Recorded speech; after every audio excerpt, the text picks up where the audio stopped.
96.4 Radio Sangli 96.4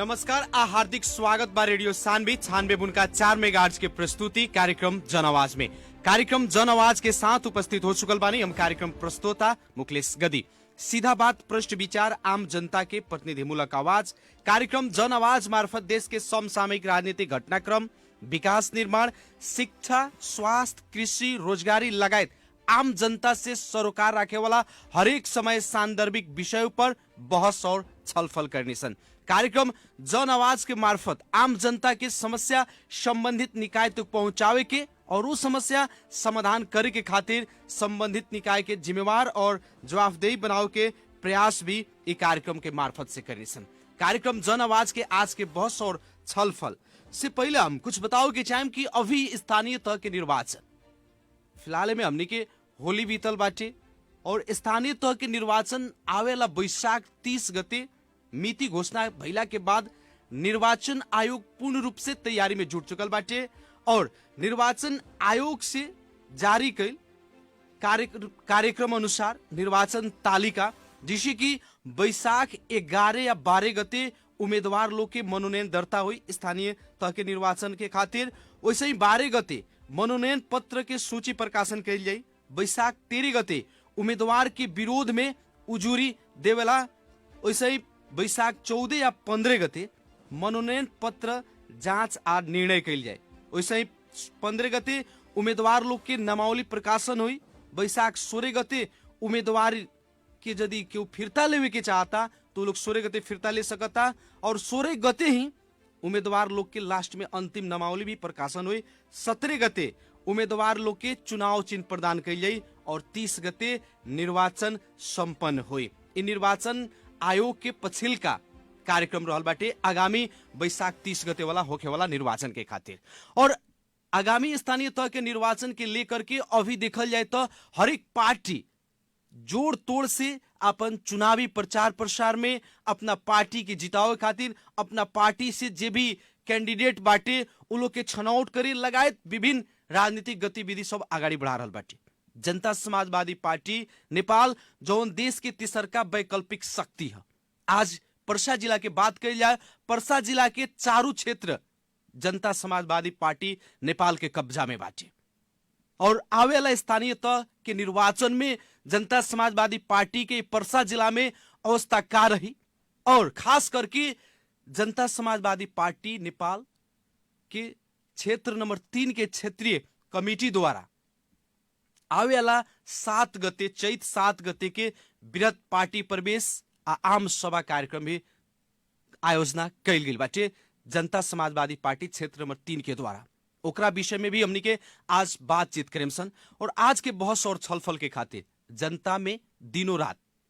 खटे वाला, जनता से हरदम समन्वय सहकार करके आगाड़ी बढ़े वाला जनता के सेवक एवं हमनी के पर्सा क्षेत्र नंबर 3 के संघीय सांसद माननीय हरिनारायण रौनियार जी से आज हमनी के बहस और छलफल करें सर। सबसे पहले कार्यक्रम जन आवाज के आज के बहस में स्वागत करके चाहें माननीय हरिनारायण रौनियार जी के। माननीय जी स्वागत बा कार्यक्रम जन आवाज में। धन्यवाद मुकेश जी। का हो रहल बाटे, काथी में व्यस्त बानी आजकल? अब व्यस्तता तो हमनी के 7 गते अपने के बहुत खरे सुनिए 7 गते जौन हमनी के पोखरिया में जौन पार्टी प्रवेश कार्यक्रम क्षेत्र नंबर 3 का आयोजना में बा जी, ओकरे के तैयारी में और प्रचार प्रसार में और कार्यक्रम के सुचारू करे खातिर हम में तंका व्यस्तता बढ़ल बा जी। तैयारी कितना के हो रहल बाटे जिसे आवेला चैत 7 गते के दिन अपने लगन के पार्टी के राष्ट्रीय अध्यक्ष एवं पूर्व उप प्रधानमंत्री माननीय उपेंद्र यादव जी के द्वारा जो वृहत पार्टी प्रवेश कार्यक्रम बाटे ओकर तैयारी कैसन चल रहल बाटे? अब मुकेश जी तैयारी एकदम पूर्ण रूप से संपन्न हो चुकल बा। अब बाकी वहाँ अब स्टेशन के काम हो रहा बा और जनता में और पर्सा जिला की संपूर्ण पार्टी के हर तह के कार्यकर्ता, पार्टी के पदाधिकारी, पार्टी के सदस्यगण, निर्वाचित माननीय सांसदगण, केंद्रीय सदस्यगण, सब में अपील हो चुकल बा और हरेक गांव से पर्सा जिला भर से ही बद्ध रूप से एकरा के सफलतापूर्ण ये आम सभा और पार्टी प्रवेश के कार्यक्रम में हजार लोग पार्टी प्रवेश करने वाला बाटे और ये पार्टी प्रवेश करके और पर्सा जिला काल के दिन में जगह चारों क्षेत्र में अपने आप के अपना के पहचान और स्थापित कैले रहे। पुनः विभिन्न मंतांतर के बाद भी स्थापित होके जा रहा बा। ओकरे संबंध में केंद्रीय हमारा अध्यक्ष उपेंद्र जी अपना भाषण में संबोधन करें। ऐसे रोआ रेडियो के मार्फत से हम कहें संपूर्ण पर्सा जिला वासी के मधेसी समुदाय, पार्टी के कार्यकर्ता, भारतीय संघ, माननीय सांसद, विधायक, प्रदेश सभा सदस्य, केंद्रीय सदस्य लोग से अन्य जन समुदाय से उपेंद्र जी का कैलन, उपेंद्र जी के 5 वर्ष में का उपलब्धि रहल, इस संहिता आइला के बाद में एक बारे में विस्तृत उनकर भाषण और स्पीच होके वाला बा और जानकारी खतरा अपने संपूर्ण पर्सा जिला वासी के आम जनता के भी आह्वान हम करतनी कि हमारे अनुरोध में आए और उपेंद्र जी के भाषण की सुने और मधेश खतरा का भइल ना भइल तो विभिन्न कांग्रेस एमआलए के लोग टीका टिप्पणी कर रहा बा और पार्टी के तोड़ फोड़ करे काम कर रहा बा। ये एकरा के बारे में हमने के तीरफार करम चल और एक पर्सा जिला के विकास के बारे में, पर्सा जिला में जो राजनीतिक गतिविधि ओकरा बारे में और देश के समसामयिक राजनीति के बारे में केंद्रीय अध्यक्ष, उपाध्यक्ष, केंद्रीय अध्यक्ष जी प्रकाश दलियन ये सुने खतरा अवश्य पर्सा जिलावासी में हमारा हार्दिक निम्ता विनम्र अनुरोध बा कि रोशन जरूर आई। मान्य जी, अब जैसे कि देखल जाता हमने के स्थानीय तह के निर्वाचन आवेला बैसाख 30 गते घोषणा हो चुकल बाटे। निर्वाचन आयोग भी अपन पूर्ण रूप से तैयारी में जुट चुकल बाटे। जितना भी चुनाव में भाग लेवा राजनीतिक दल बाटे, हर एक पार्टी अपना अपना ढंग से चुनावी गतिविधि आगाड़ी बढ़ा रहल बा। पर्सा जिला के एगो 3 नंबर ऐसा क्षेत्र जहां अगर कहल जाए तो पूर्ण रूप से जसपा के एकदम कब्जा में बाटे। वो संसदीय क्षेत्र के बात कही जाओ, प्रदेश सभा सदस्य के बात कही जाओ, गांव पालिका के बात कही जाओ, जितना भी वहां के मने कहीं ना कि वाइटल पोस्ट बा सारा जनता समाजवादी पार्टी के अभी हाथ में बाटे। और जोन बैसाख हमनी के खास करके बैसाख 30 गते के चुनाव के लक्षित करके जो 7 गते कार्यक्रम हो रहा बाटे, एक और मेन उद्देश्य का बाटे? हम अभी थोड़े बकरे अपने के मुकेश जी बतौनी है ना, एक उद्देश्य बा कि संहिता और प्रजातंत्र के बाद में जो पहले चुनाव भइल ओकर स्थानीय निकाय के बाद में हमने के संघीय और प्रदेश के चुनाव भइल और ये चुनाव के पीरियड में जनप्रतिनिधि पर्सा जिला के में निर्वाचित पदाधिकारी और इस जनता समाजवादी पार्टी विभिन्न चरण होते हुए आज राष्ट्रीय स्तर के पार्टी में जो परिणित भइल बा। तो एक उद्देश्य का बा, ये का कोइलक, ये का करे वाला बा, एक बारे में जानकारी खतरा ये केंद्रीय उपाध्यक्ष जी के मुख से ही रोशन सुने और संपूर्ण जनता सुनी, राष्ट्र सुनी, देश सुनी, देश के विदेश भी सुनी, क्योंकि ये एगो बहुत महत्वपूर्ण के पोखरिया स्थान में इससे पहले भी जो आम सभा वही रहे वो ठीक 5 वर्ष के बाद में आज दूसरा 4 वर्ष 4.5 वर्ष के बाद में दूसर पोखरिया में इतना बड़ा बृहत आम सभा होके जा रहा बा और पोखरिया के एगो ऐसा भूमि बा जो ना भूमि से कोनो घोषणा कोनो प्रतिज्ञा लेला तो ओकरा के भगवान पूरा करेला। तो हमार उम्मीद बा कि जो कौन तरह से स्थानीय निकाय में अपन प्रभुत्व के लिए पार्टी जो मोले रहे उपेंद्र जी के चाहे हमने के नेतागण के जो प्रतिबद्धता हुई या हमने के नेतागण जो विगत में काम कलक या पार्टी के उद्देश्य के बारे में जो जनता समाजवादी के बारे में प्रकाश नियन ऐसे जनता के सुसूचित हुई और ये अपने के सुचित भी हुई और जनता एक से करे ज्ञान प्राप्त करके और आवश्यक जानकारी भी करी। एक उद्देश्य से ये कार्यक्रम इस चुनाव के लक्ष्य रख के भी कही या एक बहुत दिन से आम सभा पर्सा जिला में ना जब भी खाली कोनो छोटा मोटे प्रोग्राम हुई तो वीरगंज शहर में केंद्रित हुई, लेकिन पर्सा जिला का बा मुकेश जी वीरगंज तो हमने के बॉर्डर में बा 12 पर्सा के और जब भी हमने के नेता लोग भी और चाहे हमने के साथी लोग वीरगंज मात्र फोकस करके क्योंकि वीरगंज 65 किलोमीटर पश्चिम थोड़ी तकले बा तो ये पोखरिया एगो केंद्र बिंदु है। ये क्षेत्र में पूरा ग्रामीण भेग के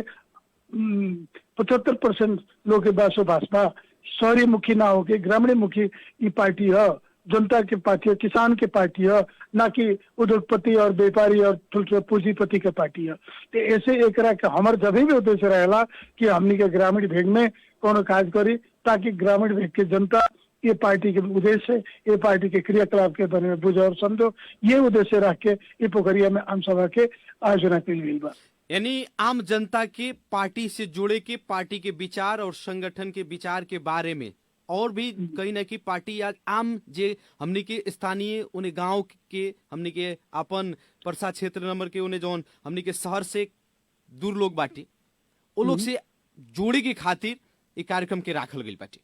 यानी ऐसे एक और बात प्रश्न कथी होता है कि और सब पार्टी के जैसे स्थानीय तह के निर्वाचन लाग चुकल बा, चुनाव लाग चुकल बा, वैसा ही जनता समाजवादी पार्टी भी पूरा एकदम चुनावी मैदान में कूद चुकल बाटी। संभव करे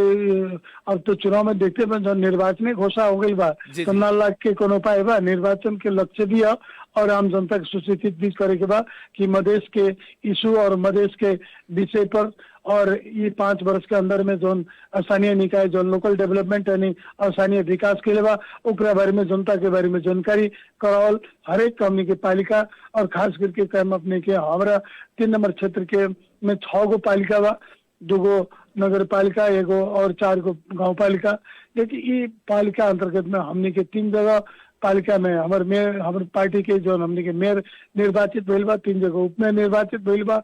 और ये पार्टी में कहीं जिन मतों से हमने के पार्टी जो थोड़ा मत से हमने के कार्यकर्ता में 2-3 जगह हमने के जो हार महसूस करनी सन, ओकरा के पूर्णता देव खतरा ये पार्टी के अभिन्न क्रियाकलाप और विकास के बारे में और राष्ट्रीय स्तर के बात हम पटक पटक अपने से दोहराई रहल बानी, पार्टी के नीति के दोहराई रहल बानी, एकरा के जानकारी करा के एमे आगाड़ी बढ़े खतरा पार्टी के ये उद्देश्य बा और ये आगाड़ी बढ़ी। अपने से एगो हम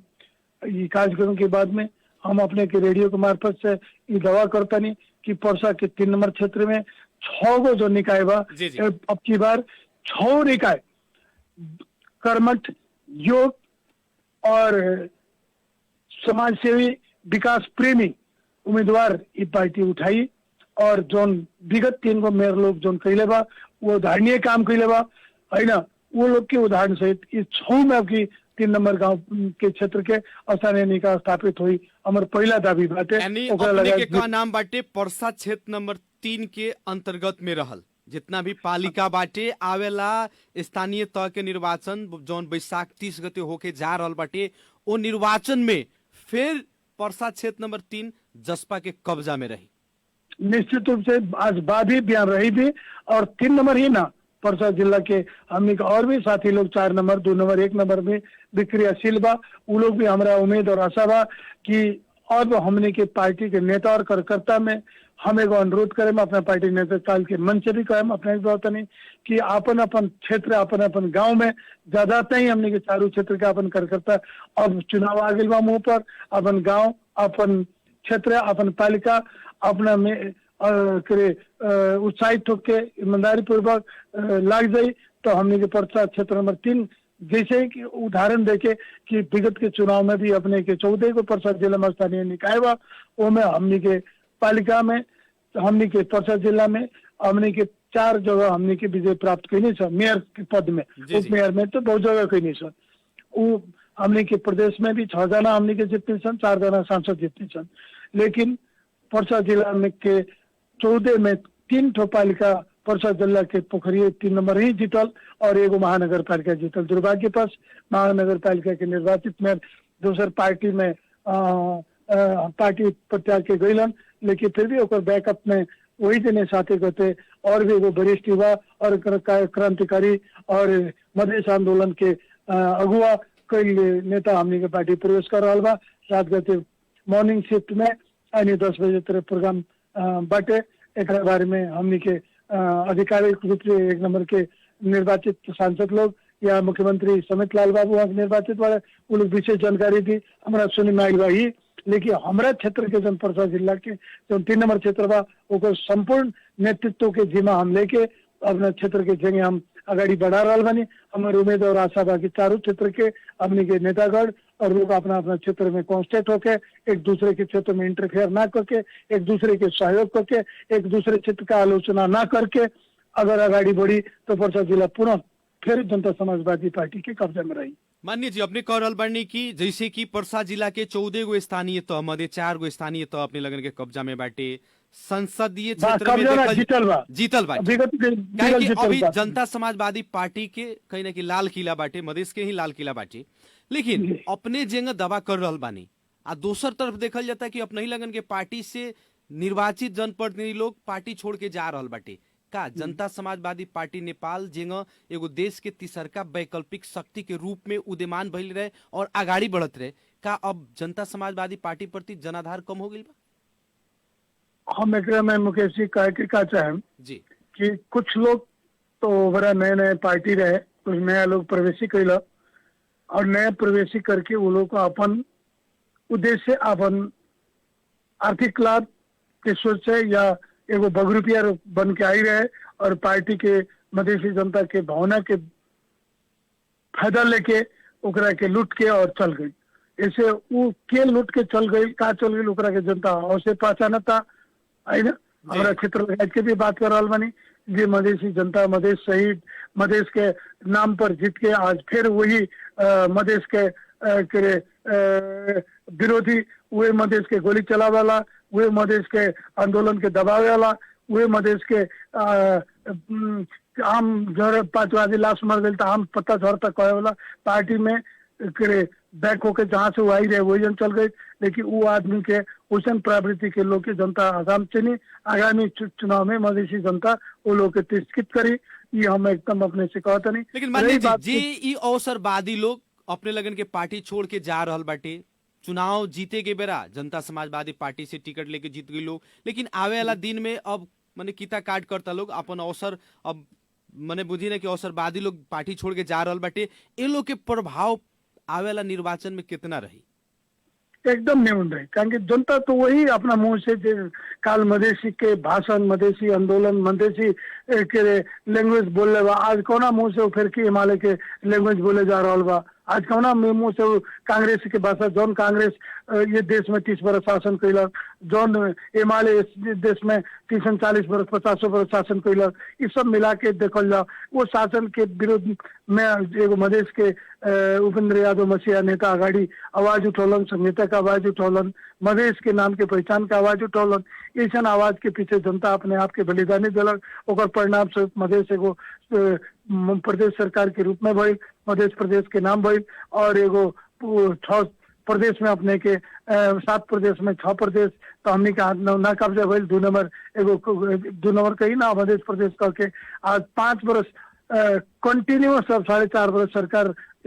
मध्य पार्टी के लोग चला चुकल। वही जान देखी 6 प्रदेश में नेकपा एमाले ओली जी की पार्टी के मुख्यमंत्री रह लो, लेकिन 3 बरस भी स्थायी सरकार न दे पा लो। लेकिन मधेसी के बेटा लोग मधेश के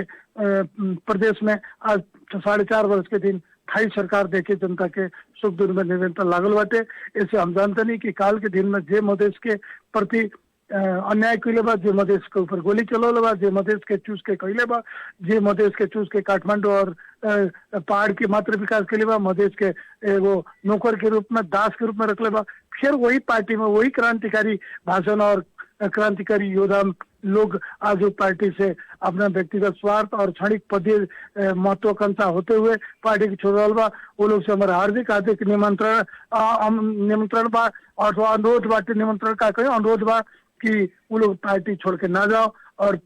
जौना मधेसी पार्टी में जहाँ बाटे वो मधेश के प्रति ईमानदार होके काम करो और वो बीच में बगरिपिया लोग जाके फिर ठगाए की कोशिश ना कर जाओ, न तो फिर वो जो शासक बा मधेश पर राज करे की कोशिश कर रहा बा और मधेश पर राज करे लगी। जी अब जितनी स्थानीय तह के निर्वाचन नजदीक आ रहा बाटे उतनी देखल जाता अपने लगन के पार्टी से जे भी निर्वाचित जनप्रतिनिधि लोग बाटे चाहे नेता लोग बाटे अदर पार्टी और पार्टी के लोग नेता लोग दबाव दे रहा बाटे पार्टी चेंज करे की राष्ट्रीय पार्टी में आवा लगन। ऐसा गतिविधि के अवस्था में अपने सच्चा जनता समाजवादी पार्टी के सिपाही लोग से या नेता कार्यकर्ता लोग से क्या कहे के चाहे? देखिए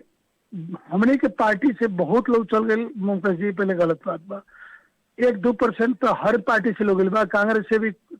हमने के पार्टी में आयल बा। अपने के साथे कते के परसों के जौन प्रोग्राम बा ओमे देखे कि अपने के कांग्रेस से लोग, एमआलए से लोग हजारों को संख्या में पार्टी प्रवेश करे वाला बा।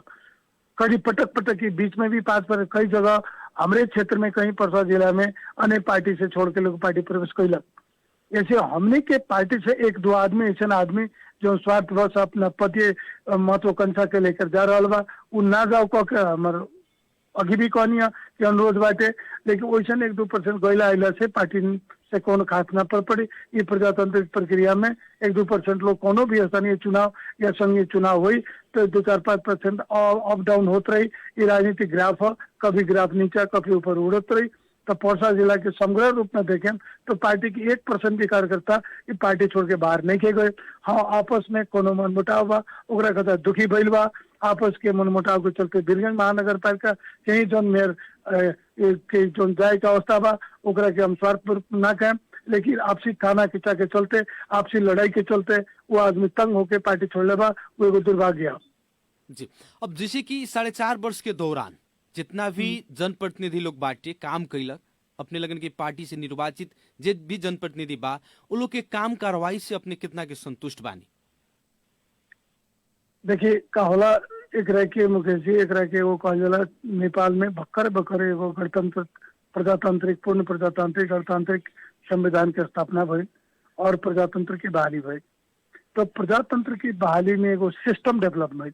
तो अभी की जो 5 पीरियड बा, एक हमने के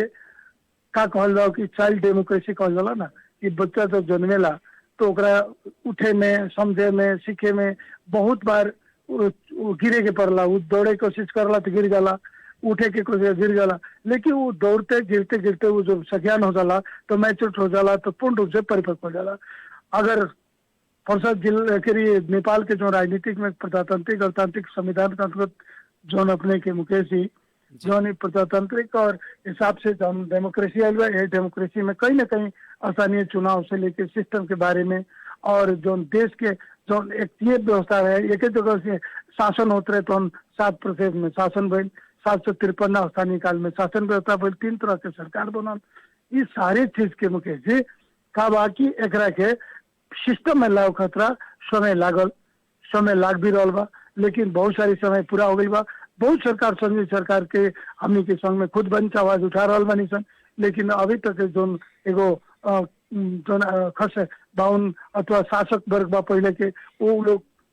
फिर यही वो देख रुपये चारा ये गणतांत्रिक संविधान में निर्वाचित भइल बा, लेकिन वो सिस्टम के बदले के नहीं चाह, लेकिन दबाव और प्रेशर के चलते, संविधान के कुछ अधिकार के चलते वो लोग चेंज होके आ रहा बा। और सिस्टम के चलते हमनी के पालिका, स्थानीय निकाय बहुत सारे डेवलपमेंट के काम कैले बा, जो 50 वर्ष में नहीं के उससे बेसी गांव गांव में रोड, गली गली में नाला, अपने के धर्मशाला, स्कूल, कॉलेज, स्थानीय के जो हॉस्पिटल में अपन लगानी कर रहा बा और काम कर रहा बा। अभी काम के समय में कहीं त्रुटि भइल भाई, कहीं लोग तंका लोभी पापी भइल, ये एगो सिस्टम डेवलप होता, सिस्टम में तंका साफ ठारो भइल हुई, ये हम महसूस करता नहीं और जनता भी महसूस करता। लेकिन अपेक्षा कर देखल जाओ, अगर कॉम्पिटिटिव बना के देखल जाओ तो पहले के अपेक्षा से 100% से ज्यादा हर काम में अगर ये सिस्टम बढ़ल बा और स्थानीय के लोग बढ़ल बा और हमनी के पार्टी के मेयर लोग काफी उत्साहपूर्वक मधेश और मधेसी जनता के घर दैलो में रह के वो लोग के दुख सुख कतरा, वो लोग के विकास कतरा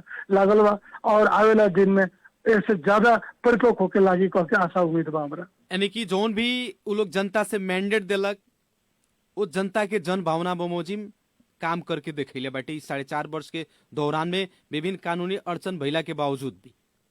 एकदम निश्चित देखौले बा। हम और पार्टी के मेयर नहीं के कहले ओकरा के आलोचना करे के नहीं चाहत, लेकिन हमने के पार्टी 14 गो स्थानीय निकाय में नहीं के, लेकिन हमने के 4 गो जोन को महानगर पालिका और पालिका जो जीतल बनी नगर पालिका, ओकरा में बहुत अच्छा और ईमानदारी पूर्वक काम कैले बा हम कहे चाहते नहीं। और बाकी लोग और पार्टी के साथी लोग मेयर लोग स्थानीय निगम वो भी काम कैले बा, कारण कि काम सिस्टम करेला, काम व्यक्ति ना करेला, व्यक्ति के इच्छा होके चाहिए सिस्टम काम करी है ना। जैसे मशीन चलेला लेकिन ड्राइवर ओकर कैसन बा ओकरा चलाओ बा, कोनो प्लेन उड़ाता तो प्लेन के तो ड्राइवर ओकर पायलट उड़ाई नो, लेकिन मशीन तो हुआ जो ने वो खराब पायलट ओकरा के बम्पिंग कराई, नीचे ऊपर करी, दाएं बाएं करी, लेकिन अच्छा पायलट में थोड़ा भी प्लेन में कहीं थरथर या अप डाउन करे के ना मौका मिली। तो हमने के पायलट बा वो पूरा अच्छा तरह से प्लेन चलले बा। कहीं के पायलट ऐसा बा कि थोड़ा थरथरा के थोड़ा लोभी पापी होके काम कैले बा, लेकिन काम कैले बा नहीं के कैले से बात नहीं के। लेकिन अब के दिन में पुनः हमारा लगे तो परसा जिला में बहुत सारी स्थानीय निकाय में हमने के चुनाव जीतम से अपने भी निरंतर जनता के घर घर में पहुंच रहा बानी, जनता से हरदम समन्वय सहकार्य करके आगाड़ी बढ़ रहा बानी। जनता के का नाम बाटे, जनता के घर घर घूम के जनता के कोनो ऐसा पालिका नहीं के हमारे क्षेत्र के मुकेश जी कि महीना में एक बार हमारे विजिट ना भइल होके। और एक पालिका में एक राउंड हमारे रोटेशन का बना के हम अपने गांव पालिका अथवा नगर पालिका में भेंट घाट वहाँ के वस्तुस्थिति पूछ के वहाँ के आवश्यक अपने पार्टी के लोग के अन्य पार्टी के साथी लोग के साथ घुल मिल के एक के कोरोना वायरस के पीरियड के समय होके या राहत के समय होके या विकास डेवलपमेंट के काम होके या हमारे संघीय स्तर के विकास होके या हमारे प्रदेश सभा सदस्य लोग के साथ बैठ के जो विकास की छलफल करके आगे बढ़ल बन। दुर्भाग्य हमने के एगो निर्वाचित सांसद हमने के पार्टी से प्रदेश सभा सदस्य छोड़ के हमने संगे आज लोजपा में कैलन पार्टी तो डिवाइड भइल अभियान कहाँ रही उठाने के। लेकिन भी मधेसी पार्टी में आज गई बड़े वो निगन कैले हमने के नहीं कर सकत। लेकिन जौन तरीका से उनका करे उनका सापेक्षा पार्टी रख ले ना करके बाद में विचलित बातों में गईलन। अब एक खाता तो जनता मूल्यांकन करी। लेकिन हम इसे विश्वस्त बानी कि हम अपना क्षेत्र के हर जनता हमने से खुश बा और हमने के पार्टी के जो मेयर काम कैले बा ऐसे पूर्ण रूप से जो नहीं के मेयर तो न पालिका में वहाँ भी जनता ये मधेसी पार्टी तो बहुत अच्छा बाटे एक देव की चाहिए वोट। जैसे उदाहरण के अपने सुगरी पेट्रोल मान ली वहाँ हमने के पार्टी के कोनो खास वोट ना मिले रहे मेयर में।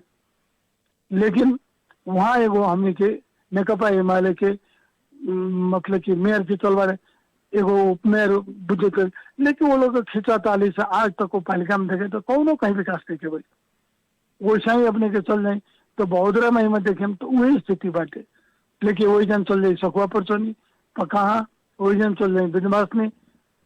देख ली। आज वही तरह एगो स्वतंत्र उम्मीदवार के रूप में हमारे पोखरिया नगर पालिका के जो जीतल बड़े कहीं कोनो 5 वर्ष के वार्ड स्तरीय योजना बाहे अगर देखे हम तो एगो कोनो किना के अंगरी पे देखा वाले योजना नहीं के कि मेयर साहब देखा दे इसकी हम पोखरिया खतरा डेवलपमेंट कर देले बनी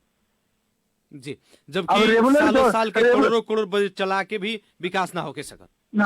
अपने के देख ली एम्बुलेंस हमी के पेट्रोलमेंट तो अस्पताल में गई बजट भी रात दिन एगो सामान्य जी बारे अपने जो अभी मेयर के उम्मीदवार लोजपा से देखते मैंने रात को अभियान चला लो बड़े पालिका के। लेकिन पोखरिया नगर पालिका में वार्ड स्तरीय जो केंद्र से डायरेक्ट निर्देशित योजना तो खर्च हो रहा बा। प्रदेश सरकार से डायरेक्ट निर्देशित योजना के विकास लौकी कि प्रदेश सरकार जो पठौले बा कोनो माध्यम से होके नगर पालिका या उपभोक्ता समिति या टेंडर होके या केंद्र सरकार जन पठौले बा चाहे हमनी के पेट्रोलमेंट टोन योजना बा नगर स्तरीय जन वार्षिक 20 करोड़ की योजना बा वो कहाँ बा और कौन हो हमने के मेयर साहब निकल के ना सकत गिने वाला भी नहीं कोई देखा भी नहीं कर सकत। 5 वर्ष दिन हो गए मंदिर के निर्माण बाजार में बा वो अभी 5 वर्ष में अधूरा बाटे और बाकी तो कोई लोग वाला बातें नहीं की। जी आइल बजट तब फ्रीज होके गई बड़ा सन प्रदेश सरकार से बहुत सारा बजट आइल जो फ्रीज होके गई बहुत सारा फ्रीज हो गई। एगो हमें 4.5 करोड़ रुपया लगे नाला सड़क वो कोई ना फ्रीज हो गई। एगो अभी अस्पताल में गई रहे 5 करोड़ रुपया विभिन्न दवाई के नहीं करेगी दवाई के पैसा भी फ्रीज होता है। अपने के बिल्डिंग के पास दुनिया दाता ले आके पोखरी अस्पताल में कोविड-19 के सामान भी दे रहा बा। अभी तुरंत उद्योग वाणिज्य के सक्रियता में भक्करित पानी नगाड़ी अपने का ऑपरेशन थिएटर लैब की भी स्थापना भइल ऐसी दाता दे रहा बा। लेकिन वहाँ गई बजट भी उपयोग ना होके आज के दिन में हमारा बुझाता कि पोखरिया नगर पालिका में 30 से 40 करोड़ रुपया थनकल बाटे जो फ्रीज ना होके वाला पैसा लेकिन ओकर विकास नहीं के। लेकिन माननीय जी देखल हमनी के परसा जिला के दूसरका सदर मुकाम पोखरिया माना जाला बहुत पुरान ऐतिहासिक एगो जगह बाटे। लेकिन अभी जनप्रतिनिधि लोग के अइला के बावजूद भी पोखरिया एगो जौना हिसाब से डेवलप होके के चाही ना होके सकल एकर कारण का हो सकता? एकर कारण नगर पालिका के मेन दोषी मेयर बारे। मेयर के अपना एगो तो उम्र कम बा ओकर में जनता भी रिएक्शन में वैसन एगो बच्चा के मेयर के उम्मीदवार बना के जीता दल जेकरा में ना परिपक्वता बा, न राजनीतिक सूझबूझ बा, न राजनीतिक कल्चर बा। वो आदमी के बेना देलक, वो आदमी सिकई में बुझई में दौड़े धूप में स्वार्थे में अपने लाइफ एंजॉय में वो आदमी ये 5 वर्ष कटा देलक। ओकर दुर्भाग्य आज बा कि पोखरिया अविकसित और सदर मुकाम वाला जगह भी ना चुकल, क्योंकि वो आदमी ना पॉलिटिकल हिसाब से डील कैलक, ना राजनीतिक हिसाब चलल। वो आदमी व्यक्तिगत एगो जिंदगी में पहले एगो वार्ड सदस्य ना बनल आदमी एकाएक अपने के मेयर बन गए। वो आदमी के मेयर बनला के बाद में कोनो कोऑर्डिनेशन कोनो सहयोग ना भइले से पोखरिया पूर्ण रूप से अविकसित बाटे। हमरा भी लाज के बात बा कि हम जन के जनदर्दी से जन्मल नहीं। हम बार बार वो आदमी से कोशिश कैनी कि मेयर साहब तोरा संगे बैठ के हमरा संगे का सहयोग चाहिए तोरा सहयोग करे के तैयार बनी, लेकिन वो आदमी ने सहयोग लेलक ना देलक। वो अपने घमंड में ही चूर रह के, न प्रदेश सभा के भी पोखरिया नगर पालिका में क के ख के दोनों के अंश बा, कुछ वार्ड क में बा कुछ में ख में बा। वो प्रदेश सभा सदस्य लोग से भी सहयोग ना लेके वो आदमी स्कॉर्पियो गाड़ी, अपन लाइफ एंजॉय, अपन शादी ब्याह, अपन वही ने अपन जिंदगी बिता के 5 वर्ष जनता के अंधकार में रख दिलक। ये व्यक्तिगत आलोचना हम नहीं कर पाओ, लेकिन हम एगो सिस्टम बा जो देखो तो उनको के मौका अपने के क्वेश्चन बा। अन्य जगह के जहाँ कुछ लोग परिपक्व मेयर बाटे, जैसे हमरे पार्टी के नहीं पार्टी के बा, लेकिन परिपक्व बा तो लोग काम नहीं के से बात नहीं के। लेकिन यहाँ अपरिपक्वता और पॉलिटिकल नॉन पॉलिटिकल भइले के कारण ये वहाँ पोखरिया में ये दुर्दशा भई बा। जी पोखरिया के जनता ये भविष्य में ही मूल्यांकन पोखरिया नगर पालिका के जनता के करे के पड़ी और करके ही पुनः एकरा के निर्वाचन में जनता मत प्रयोग करके कुछ परिपक्व लोग के जे पार्टी चला सकता, जे पार्टी में करे में न पार्टी कहते नगर पालिका चला सकता, वैसा लोग के मत दी कह के वो मैं हमारे पार्टी के भी जौन उम्मीदवार हुई परिपक्व हुई, अन्य पार्टी भी परिपक्व ही उम्मीदवार खड़ा हो को, ना कि पैनलबाजी के खड़ा हो को कह हम अनुरोध करे चाहते नहीं, ताकि पोखरिया जैसे सदर मुकाम होकर जगह में एगो बढ़िया मेयर के आवश्यकता बा। हर एक पार्टी अपन बढ़िया से बढ़िया मेयर के उम्मीदवार दे ताकि उस जगह के विकास होके, चाहे पार्टी रिजल्ट जनता जगरा के देवे, लेकिन परिपक्व आदमी होकर जरूरी बा वहाँ। यानी कि आवेला दिन में जनता हर एक सिस्टम के पूछ चुकल बाटे, जनता हर माने कैंडिडेट लोग के भी जान चुकल बाटे कि के जनता के हरदम साथ रहे वाला, जनता के समन्वय सहकार में आगाड़ी बढ़े वाला, जनता के सुख दुख में काम करे वाला जे भी प्रतिनिधि बा ओकरा के तो जनता आपकी बार जितेबे करी, या चाहे वैसा आदमी प्रति सोचे के बाध्य हुई जनता। अब बात आवता खास करके ये स्थानीय तह के निर्वाचन में, अभी जौन सत्ताधारी गठबंधन दल बाटे आवेला स्थानीय तह के निर्वाचन में भी गठबंधन के साथ आगाड़ी बढ़ी, एमे अपने के विचार क्या बाटे? गठबंधन में और स्थानीय निकाय में जहाँ तक हमने के हमारा पार्टी के शीर्ष नेता लोग बीच बात हो रहा बा, जी नेकपा ये माले समय तो स्थानीय निकाय में कोनो गठबंधन के आशा ही नहीं है। लेकिन बाकी जो अभिन्न गठबंधन की सरकार बा, ये गठबंधन के सरकार के बीच में हमरा अपन जहाँ तक इंफॉर्मेशन बा कि डायलॉग चल रहा बा कि 753 में स्थानीय निकाय में संभव नहीं है, लेकिन महानगर पालिका और उप महानगर पालिका में एक राउंड टेबल भइल बा, गप भइल बा, उनमें अब ओकर रिजल्ट बाहर नहीं आयल। लेकिन नगर पालिका और गांव पालिका स्तर में संभव ना भइले से ये लोकल स्तर पर पार्टी के लोग अपन जिला के सभापति लोग कुल हमने के जन गठबंधन के सरकार के पार्टी के जिला सभापति लोग मिलाई और मिला सकता था मिलाई जैसे लागता, और ना कोनो वार्ड में कोनो पालिका में कहीं उप मेयर में कहीं मेयर में ये केंद्रीय लेवल में एक डील नहीं हो रहा। एक डील स्थानीय खाली उप महानगर पालिका आ महानगर पालिका पर चल रहा बा, लेकिन एक रिजल्ट अपने बाहर लेके आए, एक रिजल्ट कुछ दिन में आ सकता जी। यानी कि महानगर उप महानगर बाहे के स्थानीय तह के और जैसे नगर पालिका पालिका सब में गठबंधन होके के संभावना नहीं है, न्यून बा कम बा। ये होई लेकिन ये राष्ट्रीय स्तर पर ना होई और स्थानीय जिला स्तर पर होई, जिला स्तर पर हो सकता है। मान्य जी, जनता समाजवादी पार्टी नेपाल जो देश के एगो तीसरका वैकल्पिक शक्ति और खास करके उमे जे अभी अपने लगन के केंद्रीय अध्यक्ष माननीय उपेंद्र यादव जी बानी, वहाँ के दिन बा संघीयता देश में स्थापित बा, अभी 3 तरह के सरकार बाटे, लेकिन अभी चुनाव शुरू भइल बाटे, चुनावी मैदान अभी रणभूमि में और सब दल लोग कह रहा बाटे कि इतना बहुमत मधेसी जनता के भी दियाइल, एबरा मध्य प्रदेश के बात कही जाओ, स्थानीय तह के बात कही जाओ, लेकिन ये लोग अभी मधेशवादी दल लोग कैलक ये तो कोयले को तो मतलब कि गांव के आम जनता से पूछते हैं, पार्टी के विपक्षी पार्टी से मत पूछिए। वो आम जनता से पूछे कि जौन 30 वर्ष के पंचायती काल और 30 वर्ष के जो कांग्रेस एमएलए के बहुदल काल में कितना गांव में विकास भइल बा, कितना गांव में अपने के रोड नाला सड़क धर्मशाला मठ मंदिर मस्जिद बिजली पोर कृषि में लगानी पहले का भइल बा 5 पर वो तो जनता बताई। नंबर 1 विकास के बात हो। दूसरा राजनीतिक चेतना और चेतना की बात करें हम तो हमारे बात के हर एक जनता से हम अपील बा कि पार्टी नीति और सिद्धांत से चलेला। पार्टी के नीति का बा सिद्धांत का बा। हम माननीय उपेंद्र यादव जी के 2 को चीज से हृदय से धन्यवाद देवे चाहें और पूरा देश देवे चाहें। सबसे पहले ही पार्टी के प्रिंसिपल रहे संहिता और पहचान, 2 को मेन एजेंडा रहे जी। अधिक संहिता पहचान और अधिकार। मुझे जी गौर से सुना, संहिता पहचान और अधिकार ये 3 को फर्क विषय बा। अधिकार की लड़ाई के चलते संविधान में अधिकार कुछ मिलल बा कुछ बाकी बा। अब ओकरा के नीचे हम जान तो बहुत घंटा समय लग जाए अपने के रेडियो बता समय नहीं के कि अधिकार के मामले में मिले तो बहुत सारी अधिकार मिलल बा जौना के संहिता कहल जाता, जौना के संहिता के प्रदेश कहल जाता और 3 तरह के सरकार बा। लेकिन बहुत ऐसा अधिकार नहीं मिलल जौना के मतलब कि समान रूप से सेना में भर्ती, समान रूप से मधेसी के कोटा पुलिस या समान रूप से अपने के जो नागरिकता, ये सब ऐसे चीज बा जो अभी भी अधिकार की लड़ाई जारी बा। लेकिन 2 चीज का 3 को विषय कहनी है, अधिकार पहचान संघीयता। संघीयता संघीयता मधेसी के खून पसीना,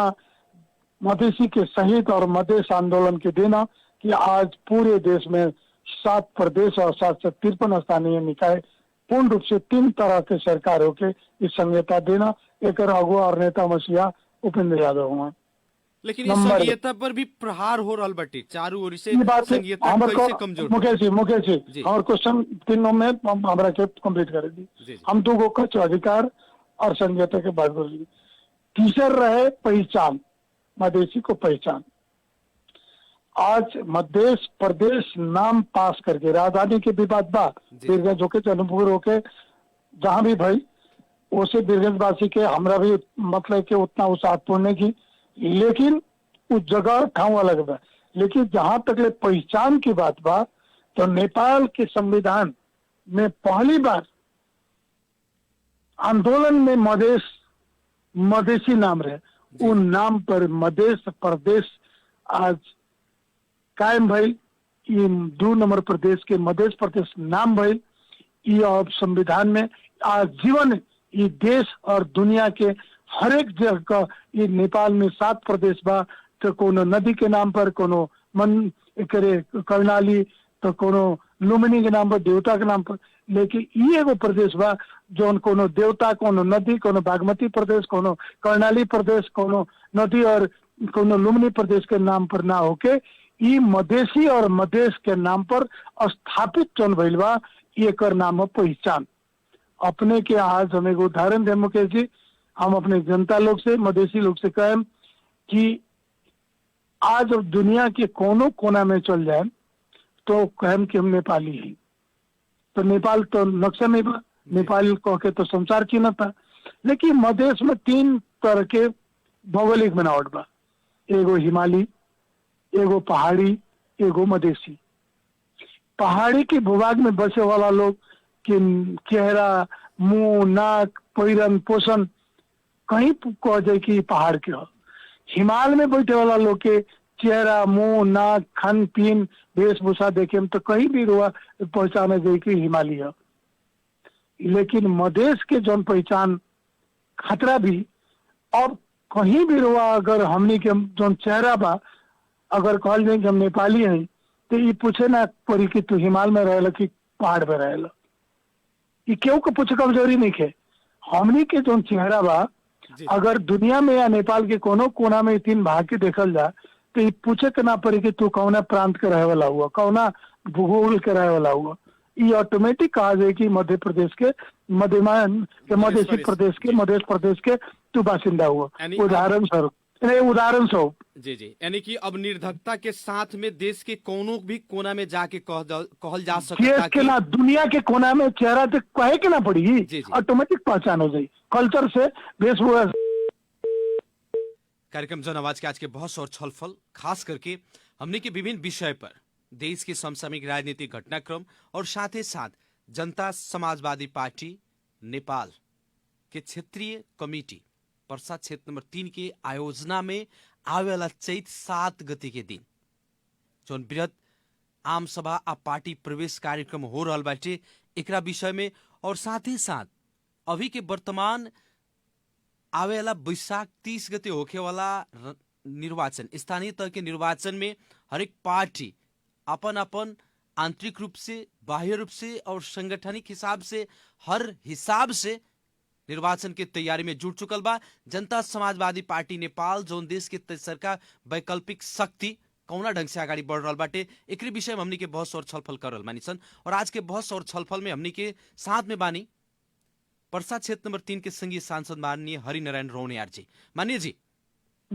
हम कुछ बोलत नहीं है, लाइन कट गया का। हम जी। पहचान की बात करते हैं, हम अपने एक अधिकार की बात करते हैं, तो हम अधिकार और पहचान और संहिता के तीनों में दो विषय पर हम ब्रीफिंग कर चुके नहीं। अब हम ये कह चाहते हैं कि भारत में जौन एगो आजादी भई ओकरा बाद विभिन्न स्टेप भइलो में एगो पंजाब भइल, पंजाब से अन्य भौगोलिक बनावट का आधार पर बनल।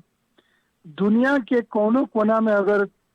का टोपी बानल और दाढ़ी पालल और पगड़ी बानल देखे तो लोग कहे कि पंजाबी है। जी जी लेकिन ओकरा से ना पूछे कि पड़ी कि भारत तू कौन प्रांत के रहे वाला हुआ, जी ऑटोमेटिक पहचान हो जाए कि पंजाबी है तो पंजाब के रहे वाला। ओकर चेहरा बता दी, ओकर वेशभूषा बता दी। अगर दाढ़ी रख ले बा, कपार बनले बा, पगड़ी बनले बा, तो हम तो कहें कि पंजाबी है। अगर अमेरिका में हम बानी तो, लेकिन ओकर से ना पूछल जाए कि तू भारतीय तो हुआ, लेकिन कौन स्टेट के ओकर से पूछे की जरूरत नहीं कि ओकर पहचान हो जाए कि पंजाब के पंजाबी है। वही नहीं आज मधेश के जौन मधेसी देश बा, अब मधेसी एगो स्टेट हो गई, तो वो स्टेट प्रांत हो गई, तो ओकर पहचान दुनिया के कोनो कोना में देखल जाए तो जो कहल जाए कि नेपाल में घर है तो ऑटोमेटिक पहचान हो जाए कि नेपाल की ये मधेश के आदमी है। ये उपेंद्र यादव के देन है, ये संग मधेसी के आंदोलन के देन है, अब मधेसी के बेटा की शहीद के देन है, मधेसी के खून रगत के आंदोलन के देन है, जो से दो को पहचान हमने के पूर्ण रूप से स्थापित हो गई, संहिता और पहचान। जी जी अब तीसरे बार अधिकार की लड़ाई तो बहुत इन लोग प्रजातंत्र पर भारत की 47 से लेकर आज दुनिया के 50 वर्ष से ऊपर हो गई, लेकिन लड़ाई जारी हो। तो हमें के तो बल अभी 72 से लेकर 78 6 वर्ष हो रहा बा। ये अभी धीरे धीरे चली, एक संविधान में संशोधन की व्यवस्था बा, अधिकार की लड़ाई होती रही, मधेसी जनता एक जगह रही तो वो भी एक दिन स्थापित हुई, और मधेसी भी ये देश में आज 51% मधेसी अपन हक लेके रही, अपने के विश्वास ले चाहती। जी अब जैसे कि खास करके अपने लगन के पार्टी के दिन बा, अपने लगन के सरदे अध्यक्ष जी के दिन बा, जे देश में संघीयता स्थापित भइल बाटे, देश में 3 तरह के सरकार के संरचना बाटे, और अभी जौन संघीयता के कमजोर करे के प्रहार सब हो रहल बाटे, एकरा खातिर जनता समाजवादी पार्टी कितना के सजग बाटे? जनता समाजवादी पार्टी सजग नहीं,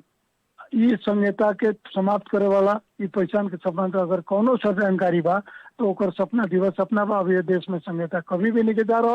ये अगर केहू भूल भुलिया बा, ये कोनो अगर भाषणबाजी करता कि फिर राजा अजैन स्थापित हो जाए, पंचायती व्यवस्था हो जाए, एक दलीय व्यवस्था हो जाए, बहुदलीय व्यवस्था, ये कभी संभव नहीं के इस जनता संहिता के मजा सीख ले लेबा, एक आनंद ले लेबा, ये स्थानीय निकाय ले लेबा, ये जनता बुझ चुकल बा। ये जहिया लोग एकरा के विरोध में जाए वाला लोग ओकरा के बहिष्कार करी, ओकरा के घृणित करी, और ओकरा के ओकर मनसा के कबो ना पूरा दी, नेपाल के जनता अपने से विश्वास ले चाहता नहीं। जी मान्य जी, हमने भी कार्यक्रम के अंत पे बानी सन आवेला चैत 7 गते होके वाला कार्यक्रम लगायत आवेला वैशाख 30 गते होके वाला स्थानीय तह के निर्वाचन में एक रेडियो सानवी 96.4 मेगाहर्ट्ज के मार्फत से आम जनता, नेता, अपने के पार्टी के कार्यकर्ता लोग के का कहे के चाहे? हम चुटकरी में कहम कि आम जनता आम कार्यक्रम के मार्फत से कि संहिता के एगो पार्ट के चुनाव स्थानीय निकाय के 753 गो एक ही दिन होके जा रहा है, एक शांतिपूर्ण अपन मत के प्रयोग करे के, अपने चांसर के पार्टी रोजे के नेपाल में जे भी संहिता अंतर्गत में निर्वाचन आयोग में दर्ता भइल पार्टी बा, वो नेपाल के संवैधानिक और गणतांत्रिक पार्टी के रूप में अधिकार प्राप्त पार्टी है। ओकरा में अपन विचार व्यक्त करे के, अपन वो में खुशी राजी से केहू के दबाव में ना के, डर भय में ना के मतदान करे के। ये हमारे पहल का आह्वान बा। दोसर का आह्वान बा कि एकरा के शांतिपूर्ण से लेके हमनी के करे के, एकरा में केहू के डर धायक प्रलोभन, आज हमनी के प्रलोभन कुछ ले दे के करम सते बिहान एकर लोभ में परम सते कर दुख हमनी के भोगे पड़ी। जे दिए वो बयान ली, जे खर्च करी वो बयान असली, उस हिसाब के बात ना करके ईमानदारिता पूर्वक एगो अपन मत के प्रयोग करे के। और जनता समाजवादी पार्टी के खास करके योद्धा लोग से हम कहें कि अपन कर्मठ उम्मीदवार जे पार्टी जेकरा के मनोनयन करी ओकरा पक्ष में मत दे के पार्टी के कार्यकर्ता लोग के सब लोग के ओकरा पीछे लाग के, सबके ओकर टिकट ना मिली, केहू एक आदमी के एक जगह से मिली, वो एक पद खतरे के मिली, तो ओकरा के हम फलना बन गए हम ना बनने ना सोच के ओकरे के मत के पार्टी के सिस्टम में रहे वाला आदमी एक आदमी बनेला तो उ ना बनेला, संपूर्ण पार्टी बनेला। हम सांसद बनल बनी तो हरिनारायण निगम बनल, पार्टी हरिनारायण रौनियार निगम बनल, पार्टी के लोग बनल बनी और पार्टी के लोग के ही हम ही पार्टी जहाँ बा पार्टी के लोग ही आई हैं, पार्टी हमारा के जीतल बा, पार्टी के हम सांसद है, हरिनारायण सांसद ना है। ऐसे ये भावना रह के संपूर्ण जनता कार्यकर्ता में स्थानीय चुनाव के विचार में पूर्ण रूप से अपने उम्मीदवार के विजय बनाओ खतरा हम हार्दिक विनम्र अनुरोध करेंगे चाहते हैं। जी चलिए, इतना व्यवस्था के बावजूद भी कार्यक्रम जन आवाज के खातिर समय देनी एक मान्य जी अपने के बहुत बहुत धन्यवाद देवे के चाहे। धन्यवाद मुकेश जी, रोआ चुनाव के मुख में और खास करी के हम एक और बात कहें कि जौन परसों के 7 के जौन कार्यक्रम में संपूर्ण परसा जिला के कार्यकर्ता में हमारा तरफ से हार्दिक निमंत्रण हुआ है। पोखरिया के आम सभा में उपस्थित हुई, हम पहले भी कहनिया अभी भी कहनी और आम जनता में ये सब विषय पर जब चर्चा करनी सन एक बारे में केंद्रीय अध्यक्ष के मुँह से भी रुआ सन ये भाषण के या ये बात के सुनी और एक अलावा करी और एक खतरा पर आई कह के हम अपने से अंतिम में अनुरोध करते हुए अपने से विद्यालय से पहले अपने के संपूर्ण रेडियो यूनिट के और छोटो समय में ही जोन रेडियो सानवी जोन एगो उपलब्धि काम कैले बा अथवा एगो मार्केट ले बा कहीं अंग्रेजी में तो अथवा जोन एगो पॉपुलरिटी ले बा, ये पॉपुलरिटी निरंतर आगे बढ़े शुभकामना देते हुए हम अपने से अपन बातें ही अंत करने चाहते हैं। धन्यवाद मानी जी, नमस्कार। आदरणीय जन समुदाय, कार्यक्रम जन आवाज के आज के बहस और छलफल खास करके पर्सा क्षेत्र नंबर 3 के संघीय सांसद माननीय हरिनारायण रौनियार जी से आवेला आगामी स्थानीय तह के निर्वाचन के लक्षित करके अभी हरेक पार्टी सब जैसे कि आपन आपन गतिविधि सब अगाडि बढ़ा रहल बाटे। जनता समाजवादी पार्टी का कर रहल बाटे, कौना ढंग से आवेला स्थानीय तह में निर्वाचन में सहभागी हुई और बैसाख हमनी के खास करके देखल जाए चैत 7 गते के दिने जौन जनता समाजवादी पार्टी पर्सा क्षेत्र नंबर 3 के आयोजना में बृहत पार्टी प्रवेश तथा आम सभा जौन आयोजना हो रहल बाटे ओकरा विषय में लगायत विभिन्न समय सांदर्भिक विषय पर बहस और छलफल कैनी सन। कार्यक्रम के खातिर समय देनी माननीय हरिनारायण रौनियार जी के फिर से धन्यवाद देम और विशेष धन्यवाद अपने की कार्यक्रम सुन के साथ देनी और हमारा आवाज के अपने के रेडियो सेट तक पहुंचाओ में टेक्निकली सपोर्ट करनी प्राविधिक मित्र अनर्जित यादव जी के, वहां के भी धन्यवाद देते हुए कार्यक्रम जन आवाज के आज के बहस और छलफल से हम कार्यक्रम प्रस्तोता मुकेश गदी आज के खातिर विदा चाहेम। प्रणाम।